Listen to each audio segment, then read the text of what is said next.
एक दिन खाली बैठे मैंने फेसबुक पर एक अनजाने आदमी को फ्रेंड रिक्वेस्ट भेज दी जो दिखने में बहुत हैंडसम था। उस आदमी ने उसी रात फेसबुक पर मेरी भेजी फ्रेंड रिक्वेस्ट एक्सेप्ट कर ली। तुम्हें पता है कि तुम इस साड़ी में कितनी खूबसूरत लग रही हो, उसने मैसेज किया। थैंक्स, मुझे भी तुम्हारी डीपी अच्छी लगी। इसी तरह हमने बातें करनी शुरू कर दी। मुझे पता था कि वो 40 साल का शादीशुदा आदमी है जो 2 बच्चों का बाप भी है। इन सब चीज़ों के बाद भी हमने अपनी बातें शुरू कर दी। इतना ही नहीं, हमने अपना नंबर भी एक दूसरे के साथ बदल लिया।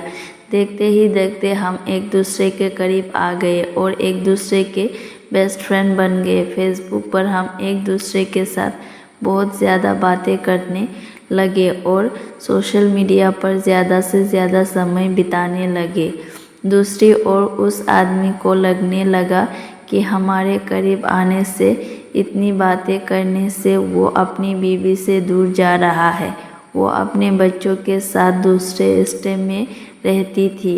वो मुझसे बोलता था, अभी पता नहीं, मैं सारा दिन तुम्हारे बारे में ही सोचता रहता हूँ। मुझे अफसोस है इस बात पर। मैं नेचर से काफ़ी शर्मीली थी। मेरे काफ़ी अच्छे दोस्त भी थे, लेकिन मुहाफिज जैसा दोस्त होना काफ़ी स्पेशल था मेरे लिए।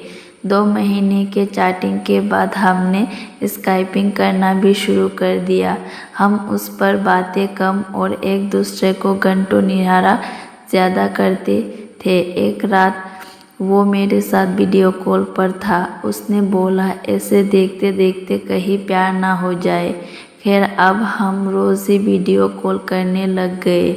हम इतने पास आ चुके थे कि अब हम एक रियल कपल की तरह बिहेव करने लगे थे। हम रोमांस करते, एक दूसरे को चिढ़ाते और थोड़ा लड़ाई भी करते। कहने का मतलब था कि 18 साल की लड़की को 40 साल के आदमी से प्यार हो गया था। इस तरह से प्यार की कोई उम्र नहीं होती। उसी तरह से हम दोनों को भी अपना रिश्ता बिल्कुल गलत नहीं लगा। हमें नहीं लगा कि हमने कुछ गलत काम किया है। इसी दौरान उनकी बीवी और बच्चे उससे मिलने आए, पर वो फिर भी मुझसे बातें किया करता था। यहाँ तक कि वो अपनी बीवी के सामने भी मेरी कॉल उठा लेता था। उसी दौरान उसकी बीवी उस पर शक करने लगी, क्योंकि अब वो पहले जैसा बिल्कुल भी नहीं रहा। एक रात की बात थी, जब वो दोनों बेड पर सेक्स के लिए गए, तभी इनके फ़ोन पर मैंने मैसेज और अपनी फ़ोटो भेजी। इनकी वाइफ ने उठ के फ़ोन जैसे ही खोला, मेरी फ़ोटो उन्हें दिखा। उनकी वाइफ ने कोई रिएक्शन नहीं दिया, बस मोफिस को जोर का थप्पड़ मारा और रोने लगी। 2 दिनों के बाद वे घर छोड़कर चली गई।